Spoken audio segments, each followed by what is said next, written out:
Personally, I have a terrible attitude towards aging. I just admit it. I'm not liking the wrinkles. I'm not liking the slowing down thing. There's a whole lot I'm not liking about aging, and I get real crabby. So I just got to admit that. Not always. I do choose to sometimes set it aside and say, you know what, I'm grateful to have the health that I have and maximize it as best as I can. But I do have a little bit of an attitude sometimes. Then I think about Marian. Marian was my husband's best buddy from high school, his grandmother, Marian. And so through the course of years, we got to know the family. We got to know Marian. And she's just one of those people that always looked at the bright things in life. She started out with her husband in a beautiful big home in Southern California. They downsized and went up to be near their daughter and son-in-law in a tiny little mobile home, and that's where we got to know them. That's where she decided in her 60s that, you know what, I want to learn how to ride a bike, and she did. So she was spunky, she was energetic, she was fun, she was gracious, she was loving, she was delightful, and she figured she'd learn how to ride a bike, and she did. So she stayed up there, and we visited her there as we had our babies and brought them up and spent some time with them. But then the one daughter and her husband moved away, and so Marian downsized again and moved down close to where we live, actually, to live in a little retirement community near her other daughter. And so because she was close, we wanted to go visit her. She didn't have a car, she didn't have a kitchen, but she had a dining hall. And so she invited us to come up and visit with our children. And she just had this tiny little suite. She didn't have very many belongings, but she invited us to come, and she had reserved the dining room so that we would have it to ourselves. And she just entertained like this was the grandest thing ever. And she was just so delightful and so fun. She made us feel like, we were the honored guests.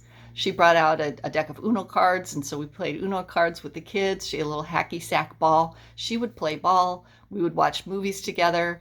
And she was elderly at that age, but she just became a friend. She was just fun and delightful, great hostess, and a lot of fun. So the kids loved going up there. So we would make that half hour, 45-minute drive and go see her from time to time. And she would just energize us. She would go on her power walks every day, and she kept herself nice and neat and pretty and in as good a shape as she could. She would walk about 2-3 miles through the neighborhood every day. They all got to know her. So Marian was just a blessing to everybody at that community. She was a blessing to us. And it was just as we got busier, we weren't able to go up as often. And I did ask her, well, what happened to all your pretty belongings when you moved to the smaller space? And she said, got rid of those. I don't really need it. I've got everything I need, and this is plenty. And that was her attitude. I have plenty. So after some time, though, the kids got busy with activities at school, and we weren't able to see her as often.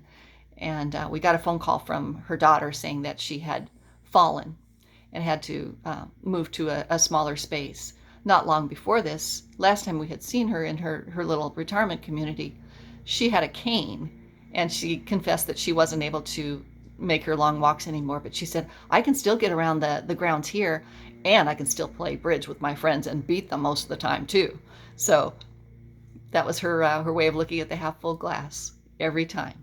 She would downsize, she would lose things in life, but she would always hang on to the things that she still had and enjoy and treasure those. So when she moved after she had fallen into just a tiny little room at a home that had some nursing capabilities, we did go and see her, and we brought her flowers, and she looked nice and neat, and her hair was a pretty soft white cloud, but she was crumpled up in a wheelchair like kind of a piece of used Kleenex.